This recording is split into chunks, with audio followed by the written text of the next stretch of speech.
नमस्कार दोस्तों, आप देख रहे हैं टीवी 20 न्यूज पर अपने क्षेत्रों की ताजा तरीन खबरें। मैं हूं आपके साथ अशोक वर्मा। देखते रहिए टीवी 20 न्यूज, बने रहिए हमारे साथ।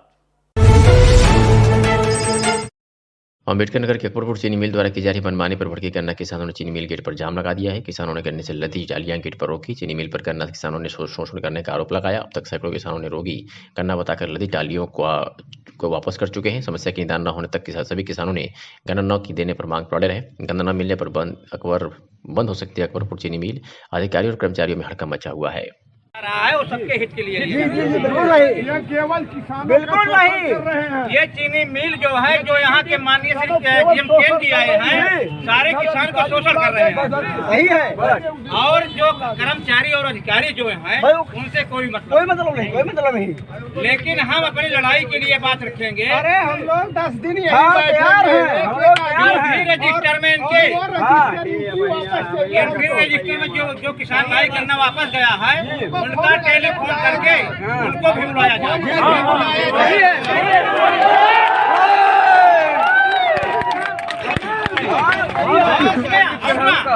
उसके बाद जो है, जो भी गन्ना हमारी बीबी, हमारे बच्चे, मेरे भाई, मेरे बाप से छोड़ेंगे, एक टाली में 5 दिन लग जाएगा और वो गन्ना लाल जरूर हो जाएगा।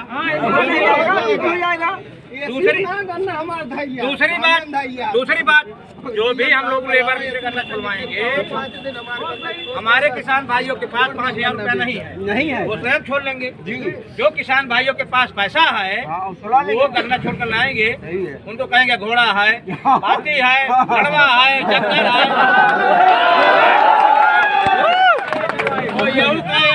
डीएम समझ लें कि केहू किसान भाई का डिस्टर्ब ना हो चाहिए। किसान डिस्टर्ब है तो डीएम क्या डिस्टर्ब होगा?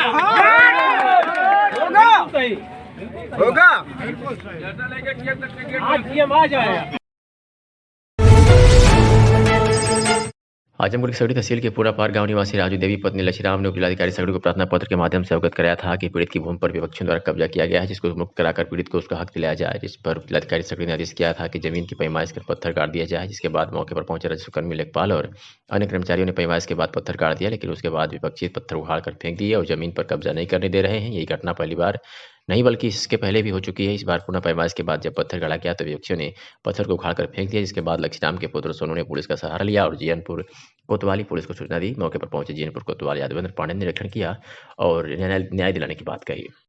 मामला ये है सर कि जैसे हमारी पक्की पैमाइश का आदेश हुआ था, पैमाइश होने के बाद ये डीएम साहब ने हमारे पक्ष में आदेश किए और कानगो लेखपाल आके पहली बार पत्थर गाड़े तो उसे उगाड़ के सत्यनारायण जायसवाल जी उनके 2 लड़के हैं, खटाई लाल मिठाई लाल, उन्होंने पत्थर उगाड़ के फेंक दिया। कल नहीं, इसके पहले फिर हमने दोबारा पत्थर नसीब का वो कराया पत्थर। फिर कल प्रशासन कोतवाली के साथ दरोगा जी आए थे, कानगो लेखपाल आके पत्थर गाड़े, उसके बाद भी दोबारा भी उगाड़ के फेंक दिया गया। और हमारा किसी भी तरफ से मतलब हमारा जमीन हमको जो निकल रहा है हम वही मांग रहे प्रशासन से, वही बस हमारी यही उम्मीद है कि हमारा जो निकल रहा है वो मिल जाए।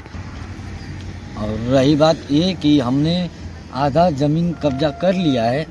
जो बेचारे अच्छे व्यक्ति थे उन्होंने एसडीएम साहब का आदेश के अनुसार मान्य प्राप्त करके हमें कब्जा करने दिया और ये जायसवाल जी है हमें कब्जा करने नहीं दे रहे। इसीलिए आज हम गए थे कोतवाली में और कोतवाल साहब आए यहाँ पे, यहाँ का जगह निरीक्षण किए, सब कुछ अपने हिसाब से किए और हम बहुत धन्यवाद और आभार प्रकट करते हैं कि कोतवाल साहब आए और न्याय के साथ खड़ा होने का उन्होंने हमें आश्वासन दे के गए हैं। हम बहुत बहुत बधाई देते हैं कोतवाल जी को कि सत्य दे रहे हैं। आजमगढ़ के बुढ़नपुर से खबर है, जहां विद्यालय प्रबंधक बसंत वर्मा ने बताया कि ग्रामीण क्षेत्र की बड़ी अनूठी पहल है। बुढ़नपुर तहसील क्षेत्र के हमारी स्थित ह्यूमन स्पिरिट्स एजुकेशनल ग्रुप द्वारा ओलंपियाड प्रतियोगिता का आयोजन किया गया, जिसमें जिसमें विभिन्न टीमों ने हिस्सा लिया। हैंडबॉल का मुकाबला एमरोल्ड और सफायर के बीच खेला गया, जिसमें एमरोल्ड की टीम विजेता, सफायर की टीम उपविजेता हुई। वही गर्ल्स हैंडबॉल में सफायर की टीम उपविजेता, एमरोल्ड की टीम विजेता हुई। 100 मीटर की दौड़ में आदित्य मिश्रा प्रथम, खो-खो प्रतियोगिता में एमरोल्ड विजेता, सफायर की टीम उपविजेता हुई। जेवलिंग में हर्ष वर्मा ने प्रथम स्थान हासिल किया। ऊंची कूद में उत्कर्ष विजेता, उपविजेता उज्ज्वल, बालिका वर्ग में ऊंची कूद में उजाला विजेता और उपविजेता अलका। इसी क्रम में बैडमिंटन में हमारी के अमन का रहा दबदबा। इस तरह से अनेक प्रतिभागियों ने अपना उत्कृष्ट प्रदर्शन किया, साथ ही अपना और अपनी टीम का नाम रोशन किया। कार्यक्रम के मुख्य अतिथि के रूप में पूर्व प्रधान विवेक वर्मा ने खिलाड़ियों का उत्साहवर्धन भी किया गया। इस तरह के आयोजन आगे भी कराए जाएंगे। विद्यालय के प्रधानाध्यापक राजशशि वर्मा ने आए हुए आगंतुकों का आभार व्यक्त किया। इस मौके पर मनोज वर्मा, कुमार निषाद, हरिहर मौर्य, रामकिशोर मौर्य, विक्रम सरोज सिंह, कविता यादव, ज्योति रचना वर्मा सहित अनेक लोग उपस्थित रहे। फ्रॉम क्लास 7 से हूँ। हमारे स्कूल का नाम है ह्यूमन स्पिरिट्स एजुकेशनल ग्रुप, हमारी कॉलेज आजमगढ़। अच्छा, जो गेम का आयोजन किया गया, किस चीज़ में हिस्सा आपने लिया, कौन कौन से खेल में? मैंने गेम में हिस्सा लिया था रिले रेस में, जिसमें मुझे सिल्वर मेडल मिला है। मैं सेकंड स्थान पे आई हूँ। और मैंने हिस्सा लिया था खो खो में, जिसमें हमारी टीम है एमेरल्ड टीम गर्ल्स की जो रनर है। इसमें भी आप विनर नहीं? नहीं, हमारी टीम रनर है। हम 1 पॉइंट से पीछे हो गए हैं, इसलिए हम। क्या कारण रहा है कि आपने दो बार मिस किया? पहली बार आपने बताया इसमें रनर रही, और किसमें हिस्सा लिया था? मैंने पहले हिस्सा लिया था रिले रेस में। रिले रेस में भी आप सेकंड पोजीशन पे थी? इसलिए मैं सेकंड पोजीशन पे थी, क्योंकि इसमें 4 मेंबर्स रहते हैं रिले रेस के लिए, जिसमें हमारे मेंबर 2 थे, वो कमज़ोर थे, इसलिए हम लोग सेकंड पे आए हैं। और खो खो में इसलिए हम लोग सेकंड पे आए हैं कि हमारी एक टीम मेंबर है साक्षी, वो थोड़ा बहुत ही धीरे दौड़ती है, इसी कारण हम लोग रनर हैं। आगे फिर क्या रहेगा? जैसे आगे फिर खेलने का अवसर मिलेगा, अगर हमें अगली बार ओलंपियाड खेलने का मौका मिलेगा, तो मैं पूरा विश्वास करती हूँ अपनी टीम से कि अगली बार हम लोग विनर होंगे और विनर ट्रॉफी हमारी होगी। Thank you. बताइए, इस आयोजन की इससे क्या बच्चों में क्या फायदा का आयोजन होने चाहिए कि नहीं होने चाहिए? पहले परिचय दीजिए। नाम विवेक चंद वर्मा, हमारी गांव का पूर्व प्रधान और ह्यूमन स्पिरिट स्कूल के प्रबंधक जी, प्रधानाचार्य जी एवं समस्त विद्यालय के मास्टरगण एवं अभिभावकगण, सबको धन्यवाद ज्ञापन करते हुए मैं ये कहना चाहता हूँ कि स्वस्थ शरीर में ही स्वस्थ मस्तिष्क होता है, और बिना खेल एक जीवन का महत्वपूर्ण हिस्सा है। आप किसी भी सफल व्यक्ति के पीछे आप देख सकते हैं कि वो खेल या व्यायाम इस तरीके से उनके एक दिनचर्या में है, जो सफल व्यक्ति हैं। और खेल के प्रति जो विद्यालय का इतना बेहतरीन प्रदर्शन विद्यालय ने किया, हम लोग जो बच्चे थे, तो विद्यालय की एक लास्ट घंटी जो थी वो खेल के लिए ही थी। धीरे धीरे खेल जो है विलुप्त होता जा रहा है, और इसको नया सृजन ह्यूमन स्पिरिट विद्यालय के प्रबंधक और अध्यापक गण लोगों ने मिल कर के जो किया है, वो बहुत ही सराहनीय है और बहुत ही अनुकरणीय है। और जिसको यहाँ की जो व्यवस्था हम देखें, शब्द कम पड़ जा रहे हैं कि कितनी प्रशंसा की जाए। मैं Basant Verma, human spirits educational group का मैनेजर। बच्चों को मैनेज करना मुझे बहुत अच्छा लगता है। मैंने पूरी ज़िंदगी इन्हीं को समर्पित कर दिया है। मेरा मानना है कि बच्चों का विकास जो है वो सिंगल पढ़ाई में ही, अध्ययन अध्यापन में ही नहीं होना चाहिए, उनका विकास हर एक क्षेत्र में होना चाहिए। इसीलिए पूरा स्कूल जो है वो गेम ऑर्गेनाइज करता है। गेम सामने से देखने से सिर्फ ये लगता है कि गेम है, लेकिन उसके पीछे जो उसकी क्वालिटी छिपी रहती है, उसमें ढेर सारी होती हैं क्वालिटियाँ। जैसे टीम स्पिरिट जो है वो हम बाहर नहीं सीख सकते, जो हमें इसी गेम के थ्रू ही मिलती है। गेम खेल करके ही हम ये देखते हैं कि हम जीत रहे हैं, हार रहे हैं, हम अपनी टीम को कैसे मैनेज कर रहे हैं। अगर हार रहे हैं तो उसको एनालिसिस करते हैं कि इसको हम किस तरह से सुधारें। जो दुख होता है वो हमारी पूरी टीम का होता है, हमारा अपना नहीं होता। अगर हम गेम हारते हैं, जो जीत होती है वो पूरे टीम की होती है। तो मैं चाहता हूं कि ये जो सारी क्वालिटीज़ हैं गेम के थ्रू जितना भी हम इनका विकास कर सकें वो करें, केवल गेम के ही थ्रू नहीं बल्कि पढ़ाई के भी थ्रू इनके इसमें हम इमोशनल इन्वेस्टमेंट कर सकें, इसमें हम फिजिकल इन्वेस्टमेंट कर सकें, इनके जो ज्ञान है वो बढ़ा सकें, यही सब है। और मैं बाकी गार्जियंस का बहुत बहुत आभार व्यक्त करता हूं कि वो अपने बच्चों को इसमें पार्टिसिपेट करने का पूरा प्रोत्साहन करते हैं। धन्यवाद। हाँ, हर साल ये होता है गेम ओलंपियस, 3 दिन का चलता है। आज ये तीसरा दिन है और जिस दिन ये पुरस्कार वितरण किया जा रहा है, जिले को गोल्ड मेडल, रनर को सिल्वर मेडल और तीसरे नंबर पर आने वाले को ब्रॉन्ज मेडल दिया जाता है। जनपद में कोविड संक्रमण की तैयारी पर रखने के लिए मंगलवार को 8 अस्पतालों में मॉक ड्रिल हुई। इसमें मेडिकल कॉलेज, संयुक्त चिकित्सालय अतरौलिया और तरवा मंडली जिला चिकित्सालय, जिला महिला चिकित्सालय समेत लाटखाट तथा कोलूखोर स्वास्थ्य केंद्रों ने हिस्सा लिया। मुख्य चिकित्सा अधिकारी ने बताया कि मॉक ड्रिल कोविड के नए वेरिएंट के संक्रमण के बढ़ने की आशंका के मद्देनजर हुई। इसमें मेडिकल कॉलेज कृपालपुर, संयुक्त चिकित्सालय अतरौलिया और तरवा समेत मंडली जिला चिकित्सालय, जिला महिला चिकित्सालय तथा CHC लाटखाट तथा कोलूखोर ने हिस्सा लिया। उन्होंने आश्वस्त किया कि जनपद में ऑक्सीजन और बेड की कोई कमी नहीं है। सभी स्वास्थ्य केंद्रों पर दवा की पूरी उपलब्धता है। सबसे अच्छा प्रदर्शन जिला अस्पताल और 100 बेड संयुक्त जिला चिकित्सालय अतरौलिया का रहा। हालांकि मॉक ड्रिल के आदेश कुछ सूक्ष्म कमियां नजर आई। इन कमियों को जल्द दूर करने का प्रयास किया जा रहा है। सीएमओ ने जनपदवासियों से अपील की है कि कोविड प्रोटोकॉल का पालन करते हुए मास्क लगाकर ही घर से बाहर निकले। महाराजगंज पुलिस ने चेकिंग के दौरान गोवध के लिए पिकअप से ले जा रहे 2 गायों के साथ 2 लोगों को गिरफ्तार किया है। पुलिस के अनुसार उप निरीक्षक सुधीर पांडे महमरा को सूचना मिली कि एक पिकअप अवसानपुर सरदहा से शिवपुर बाजार की तरफ आ रही, जिस पर गोवंश पशु लदा है। सूचना के आधार पर पुलिस विलमपुर पुल पर पहुंचकर चेकिंग करने लगी। तभी मुखबिर द्वारा बताई गई पिकअप सामने से आती दिखाई दी, जिस पर गोवंशीय पशु लदे थे।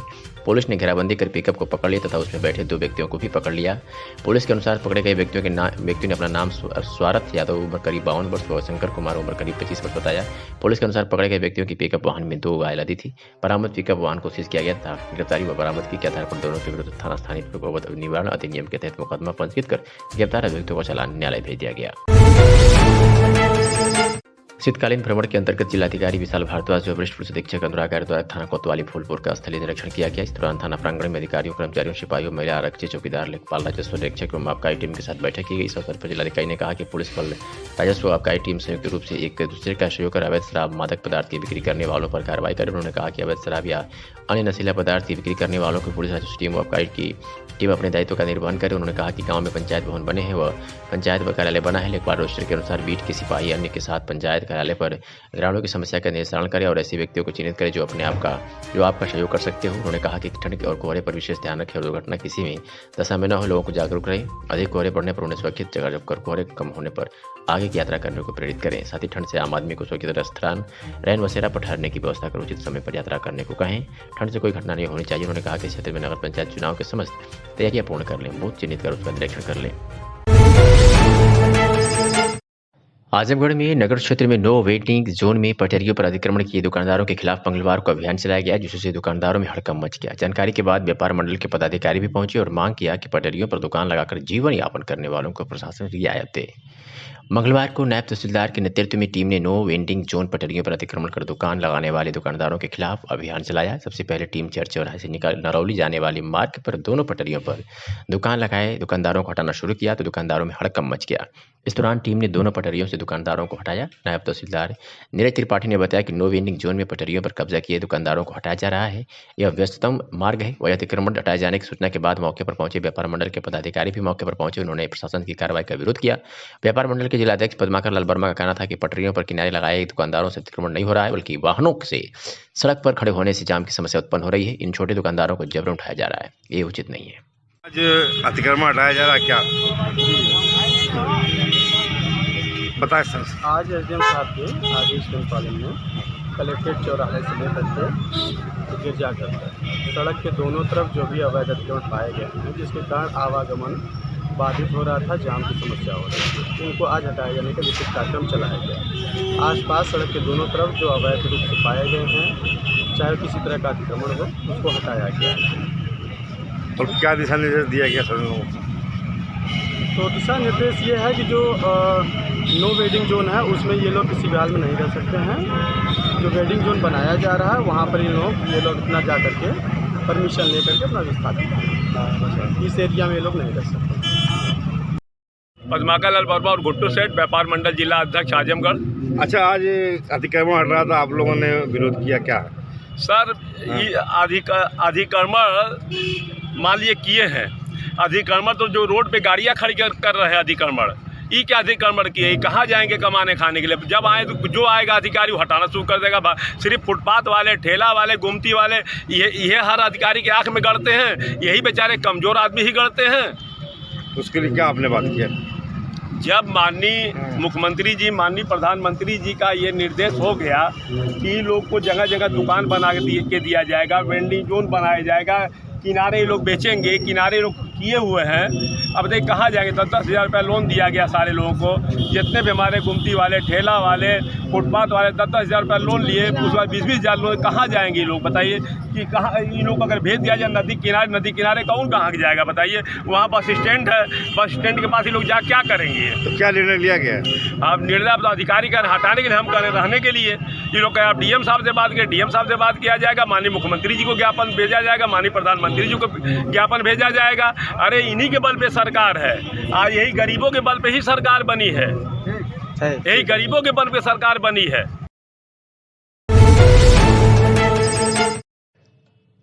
नोट कैम ऐप के माध्यम से शिक्षक शिक्षिकाओं ने फोटो अटेंडेंट को आदेश को बताया तुगलकी फरमान। बता दें कि जिला बेसिक शिक्षा अधिकारी आजमगढ़ के द्वारा नोट कैम ऐप के माध्यम से शिक्षक शिक्षिकाओं और अनुदेशक शिक्षा मित्र द्वारा छात्रों की फोटो अटेंडेंस प्रस्तुत करने का आदेश दिया गया था, जिसको लेकर उत्तर प्रदेशीय प्राथमिक शिक्षक संघ ने आदेश को शासनादेश के विपरीत एवं अवैधानिक शिक्षक नियमावली 1981 के प्रतिकूल बताया।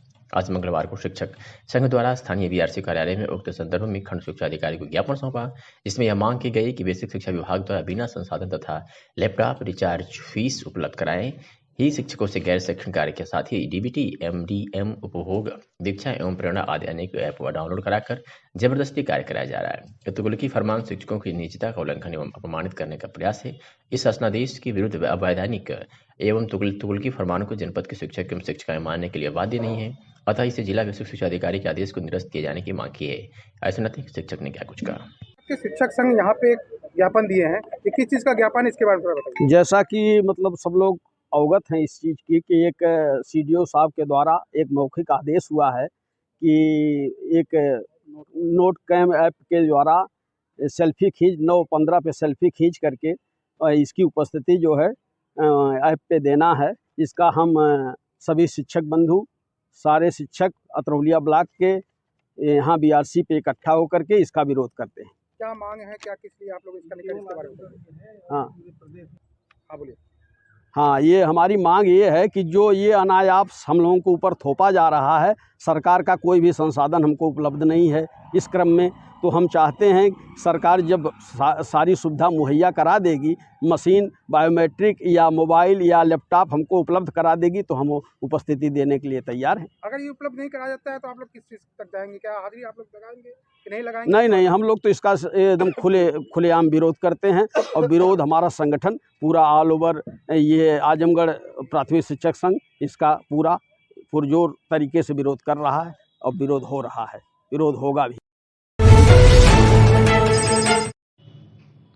आजमगढ़ से खबर है, जहां लव जिहाद पर सख्त कानून बनाने को लेकर बिहार से अयोध्या तक निकली पदयात्रा, औतरौलिया में हुआ स्वागत। बता दें कि स्थानीय राष्ट्रीय राजमार्ग NH 233 पर नागेश सम्राट हिंदू पुत्र संगठन राष्ट्रीय प्रचारक द्वारा बिहार के पटना की पावन धरती से अयोध्या तक की पदयात्रा करते हुए हिंदू राष्ट्र की घोषणा के साथ ही लव जिहाद पर सख्त कानून बनाने की मांग करते हुए योगी आदित्यनाथ को देश का अगला प्रधानमंत्री घोषित किया जाना और हिंदू राष्ट्र घोषित करवाने के उपलक्ष्य में यह पदयात्रा बिहार के पटना से लेकर अयोध्या तक के लिए रवाना हुई, जिसका औतरौलिया में भी स्वागत किया गया। पदयात्रा के संयोजक ने बताया कि भारत को एक हिंदू राष्ट्र घोषित करने तथा लव जिहाद पर सख्त कानून बनाने के उद्देश्य यह पदयात्रा निकाली गई है। लव जिहाद पर ऐसा कानून बनाने के उद्देश्य से यह पदयात्रा निकाली गई है। लव जिहाद पर ऐसा कानून बने कि किसी का हाथ पैर काटने वाले के भी उसी तरह से हाथ पैर काट दिए जाए। इस पदयात्रा में विनय पटेल, राष्ट्रीय संयोजक संतोष कुमार, धनजन विपुल, अंशु महतो, रोहित कुमार, रिंकू कुमार, धर्मेंद्र यादव, विश्व हिंदू महासंघ गौरक्षा, जिलाध्यक्ष प्रदेश कार्यकारी सदस्य श्रीनिवास गुप्ता, राष्ट्रीय स्वयंसेवक संघ के लोग उपस्थित रहे। ऐसे सुनाते हैं कि हिंदू पुत्र संगठन के जिला अध्यक्ष ने क्या कुछ कहा। या जो रथ यात्रा निकालें, इसका मकसद क्या है, कहाँ से कहाँ लेके जा रहे हैं, इसके बारे में बताइए। देखिए, हमारा लक्ष्य है हिंदू राष्ट्र होना। ये भारत कहने मात्र के लिए हिंदुओं का स्थान है, लेकिन हम चाहते हैं कि जल्द से जल्द हिंदू राष्ट्र घोषित करने में क्या दिक्कत है। इसी संकल्प को लेकर के हम लोग पट्टा राजवंशी नगर हनुमान मंदिर से लेकर के अयोध्या प्रभु श्री राम धाम की ओर बढ़ रहे हैं और ये पद यात्रा के माध्यम से हम लोग अयोध्या नगरी जा रहे हैं।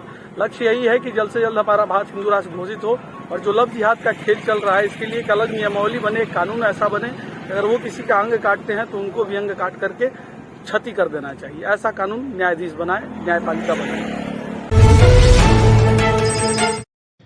आजमगढ़ में चेयरमैन पद के प्रत्याशी रमेश निषाद अपने सैकड़ों समर्थकों के साथ बहुजन समाज पार्टी द्वारा विश्वनाथ पाल को प्रदेश अध्यक्ष मनोनीत किए जाने पर जनपद आगमन पर फूल मालाओं के साथ जोरदार स्वागत किया। इस मौके पर पत्रकारों से रूबरू होते हुए नगर पालिका परिषद आजमगढ़ से चेयरमैन पद के भावी प्रत्याशी रमेश प्रसाद ने कहा कि आज हमने अपने लगभग 200 समर्थकों हमारे आचार्य समाज निषाद सोनकर राजभर प्रजापति के साथ बसपा की सदस्यता ग्रहण की और प्रदेश अध्यक्ष का जोरदार स्वागत किया गया। हम सभी बहन कुमारी मायावती के हाथों को मजबूत करने का काम करेंगे और हम चाहते हैं कि सभी समाज के लोग नगर पालिका के चुनाव में भागीदारी करें और बसपा का सम्मान करते हुए उसे मजबूत करने का काम करें। इस मौके पर पप्पू निषाद, हरिलाल सोनकर, सुजीत पासवान, प्रेम निषाद, मुखराम निषाद, राजेश निषाद, पप्पू निषाद सहित काफी संख्या में सर्व समाज के लोग उपस्थित रहे। रमेश सिंह शाह भावी प्रत्याशी नगर पालिका परिषद आजमगढ़ ने क्या कुछ कहा, आपको सुनवाते हैं।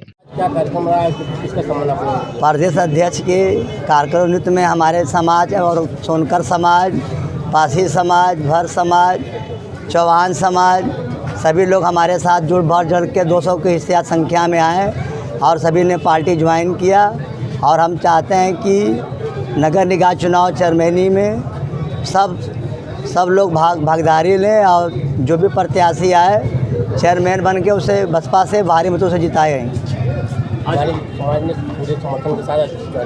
हमारे समाज ने पूरे समर्थन के साथ बसपा का स्वागत किया है, सम्मान किया है। बहन जी के हाथों को हम मजबूत करेंगे, अपनी ताकत को मजबूत करेंगे और पूरे देश में अपने समाज को जोड़ेंगे, पिछड़े समाज को जोड़ेंगे, पूरे समाज को जोड़ेंगे।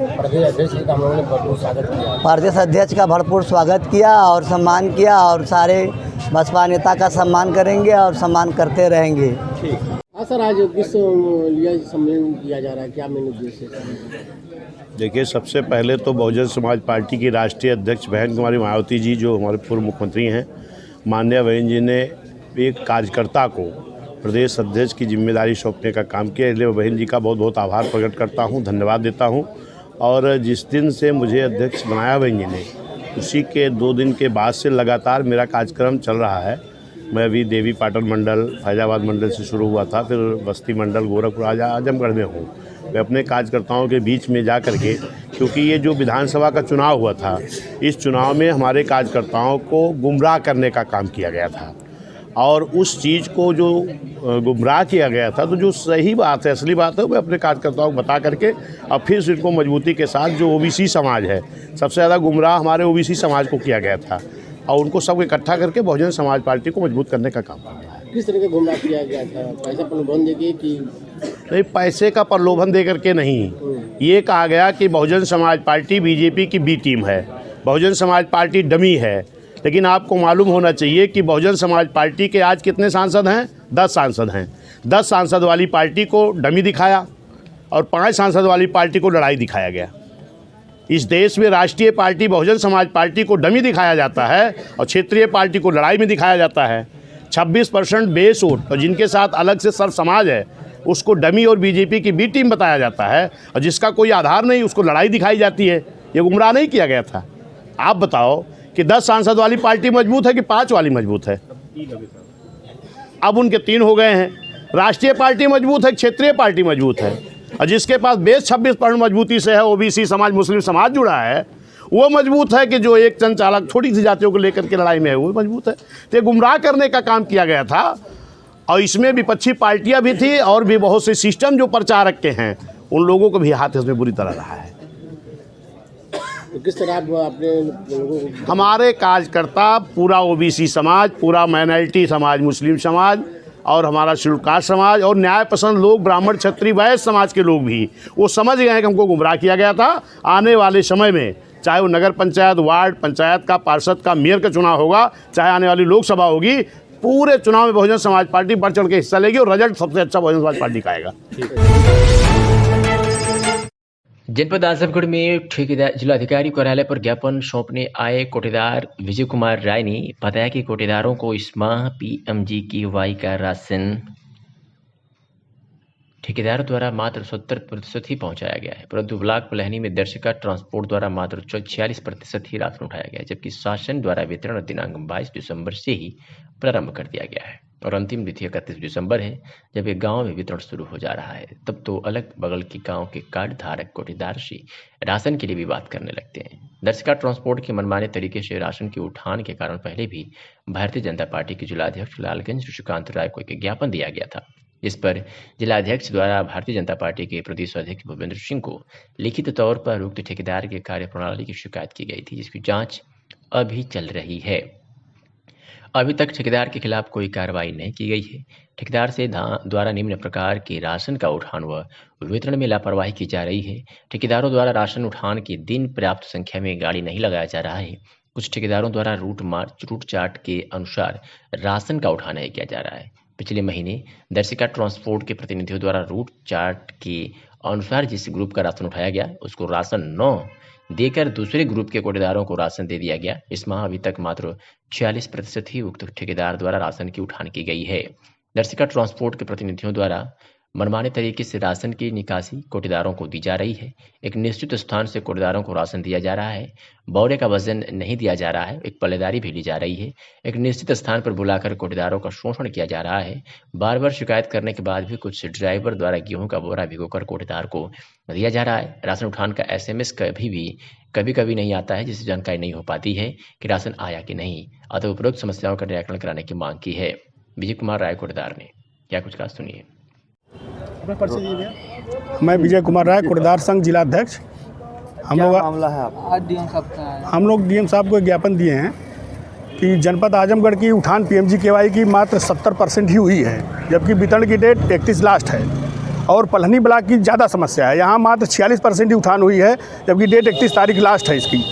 और यहाँ पलहनी के ठेकेदार द्वारा मनमाने तरीके से राशन एक जगह स्थिर सबको बुला करके एक जगह से राशन दिया जा रहा है, बोरी का वजन नहीं दिया जा रहा है, पल्लेदारी भी ली जा रही है। और इसके पहले भी शिकायत की गई है, जिसकी जांच चल रही है, अभी कोई कार्रवाई नहीं हुई। उसके बाद भी ठेकेदार द्वारा मनमाने तरीके से काम अपना किया जा रहा है। आज हम लोग DM साहब को एक ज्ञापन दिए हैं और पूरी सारी बात बताएं। DM साहब ने कहा है कि ठीक है, मैं जाँच करा के उनके खिलाफ कार्रवाई करूँगा या ठेकेदार को बदल दिया जाएगा। क्या चाहते हैं आप? हम लोग चाहते हैं कि हमको माल समय से मिले। आप लोगों के माध्यम से हम कहना चाहते हैं शासन में भी कि जब उठान संपूर्ण 100% हो जाए तब वितरण की डेट आए। वितरण की डेट पहले आ जाती है, उठान बाद में होती है। कुछ दुकानदारों को राशन मिल जाता है तो एक दुकानदार के यहाँ वितरण शुरू हो जाता है, अगल बगल के दुकानदारों के यहाँ कार्डधारकों से विवाद उत्पन्न हो जाता है कोटेदारों का। नगर निकाय चुनाव को लेकर चल रहे हाईकोर्ट की लखनऊ बेंच में आज फैसला आ गया है। अदालत ने सरकार की OBC आरक्षण को लेकर किसी भी दलील को मानने से इनकार करते हुए हुक्म दिया है कि फौरन चुनाव करवाया जाए और OBC आरक्षण को रद्द कर दिया है। अदालत के इस फैसले के बाद नगर निकाय चुनाव को लेकर सरगर्मियां अचानक जो ठंडी पड़ी थी दोबारा तेज हो गई है।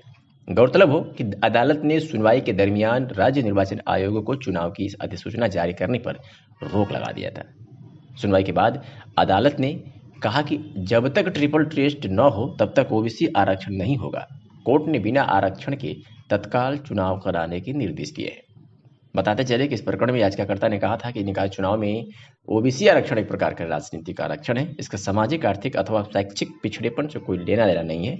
ऐसे में OBC आरक्षण तय किए जाने से पहले सुप्रीम कोर्ट द्वारा दी गई व्यवस्था के तहत डेडिकेटेड कमेटी द्वारा ट्रिपल टेस्ट कराना अनिवार्य है। इस याचिका पर राज्य सरकार ने अपना जवाब दाखिल कर हलफनामे में कहा था कि स्थानीय निकाय चुनाव मामले में 2017 में हुए अन्य पिछड़ा वर्ग यानी OBC के सर्वे को आरक्षण का आधार माना जाए। सरकार ने कहा है कि इसी सर्वे को ट्रिपल टेस्ट माना जाए। सरकार ने यह भी कहा था कि ट्रांसजेंडर्स को चुनाव में आरक्षण नहीं दिया जा सकता। सुनवाई में हाईकोर्ट ने सरकार से पूछा था कि किन किन प्रावधानों के तहत निकायों में प्रशासकों की नियुक्ति की गई है। इस पर सरकार ने कहा कि 5 दिसंबर 2011 के हाईकोर्ट के फैसले के तहत इसका प्रावधान है। इस मामले में सुप्रीम कोर्ट के वरिष्ठ अधिवक्ता डॉक्टर AP सिंह ने क्या कुछ कहा है, जरा सुन लीजिए। आज माननीय उत्तर प्रदेश के इलाहाबाद हाईकोर्ट का जो फैसला आया, उत्तर प्रदेश के निकाय जो निगम और निकाय के चुनाव हैं उनको लेकर बहुत से याचिकाकर्ता हमसे संपर्क कर रहे हैं और हमारी टीम, लीगल टीम, उस पर जो जजमेंट आया है जिसमें ओबीसी को आरक्षण से वंचित रखा है, उस पर हमारी लीगल टीम जो जजमेंट हुआ है, ऑर्डर हुआ है, हम उस पर काम कर रहे हैं। और निश्चित तौर पर क्योंकि इस समय माननीय सर्वोच्च न्यायालय की वैकेशन चल रही, छुट्टियां चल रही हैं और यदि ज़रूरत पड़ी तो हम वैकेशन कोर्ट में ऑनरेबल वैकेशन जज साहब के यहाँ इस बात की याचिका लगाएंगे कि आरक्षण के अधिकार से वंचित न किया जाए। विषय एसपी क्या कह रही है, वीएसपी क्या कह रही है, इससे इतर उत्तर प्रदेश की आम जनता, उत्तर प्रदेश का मतदाता, उत्तर प्रदेश के निकाय चुनाव में भाग लेने वाले होने वाले जनप्रतिनिधि क्या कर रहे हैं, उनकी अभिलाषाएं, उनकी आकांक्षाएं, उनका क्या है और साथ में भारत का संविधान क्या कह रहा है और भारत के संविधान के अंतर्गत आरक्षण का जो नियम है वो क्या कह रहा है, इस सब को आधार बनाकर हम अभी जजमेंट पर हम कर रहे हैं। उसके बाद हम माननीय सर्वोच्च न्यायालय में ऑनरेबल वैकेशन कोर्ट में इस बात को जो आज फैसला आया है उसको उसमें आगे चैलेंज आदेश आया लाउड स्पीकर हटवाने का कि आजमगढ़ जिले में कहाँ लाउड स्पीकर हटाया गया और कब तक हट जाएगा? शासन के निर्देश के क्रम में जनपद आजमगढ़ में पूर्व में भी अभियान चलाया गया था, जिसमें जो अनुमति से ज़्यादा संख्या में लाउड स्पीकर अगर लगे हैं या बिना अनुमति के लगे हैं उनको लोगों से वार्ता करके हटवाया गया था। ये अभियान एक बार पुनः चलाया जा रहा है। इसमें पिछले 4 दिनों में हम लोगों ने अब तक 98 लाउड स्पीकर ऐसे हैं जो हटाए हैं, जो बिना परमिशन के लगे हुए थे। 260 लाउड स्पीकर ऐसे हैं जो लोगों से वार्ता करके उनकी आवाज़ कम कराई गई है या उनकी दिशा परिवर्तित कराई गई है ताकि वो आबादी की तरफ उनकी दिशा न रहे और लोगों को डिस्टर्बेंस ना हो। इसके साथ साथ 74 लाउड स्पीकर ऐसे हैं जिनको स्कूलों को व अन्य जो सामाजिक संस्थाएं हैं उनको दान के रूप में दिया गया है ताकि उनका वहाँ पे सदुपयोग हो सके। ये अभियान लगातार चलता रहेगा। इसमें जिन थाना क्षेत्रों में अभी कार्रवाई कम हुई है उसमें कंदरापुर है, दीदारगंज है, पवई है, इन थाना प्रभारियों को बताया गया है कि ये भी इसमें पूरे रुचि लेकर और कार्रवाई सुनिश्चित करें। जो भी परमिटेड लेवल है आवाज़ का और जो संख्या है लाउड स्पीकर की वही अलाउ किया जाएगा, उससे ऊपर बिल्कुल अलाउ नहीं करेगा। तक पूरे जनपद से साल भर में कितने लाउड स्पीकर हटाए गए धार्मिक स्थल? पिछले अभियान में हम लोगों ने लगभग 670 लाउड स्पीकर हटाए थे और 98 लाउड स्पीकर अभी हटाए गए, तो लगभग ये 800 के आसपास हमारी संख्या ऑलरेडी पहुंच चुकी है और लगातार ये अभियान अभी जारी रहेगा। हम लोग संवाद के माध्यम से संवाद स्थापित करके इसको इंश्योर करा रहे हैं और डेली बेसिस पे कार्रवाई की जाती है। मथुरा के थाना कोतवाली इलाके के शौक अड्डा जंक्शन रोड पर सड़क पर खड़ी 4 कारों में अचानक भीषण आग लग गई। आग इतनी भीषण थी कि आग ने कुछ ही क्षणों में विकराल रूप धारण कर लिया। आप तस्वीरों में स्वयं देख सकते हैं किस प्रकार धो करके 4 गाड़ियां जलकर स्वाह हो गई। आग की सूचना मिलते ही फायर ब्रिगेड की दमकल भी मौके पर पहुंच गई। तब तक 4 गाड़ियां जलकर स्वाह हो गई हैं। आग किन कारणों से लगी है जानकारी नहीं हो पाई है।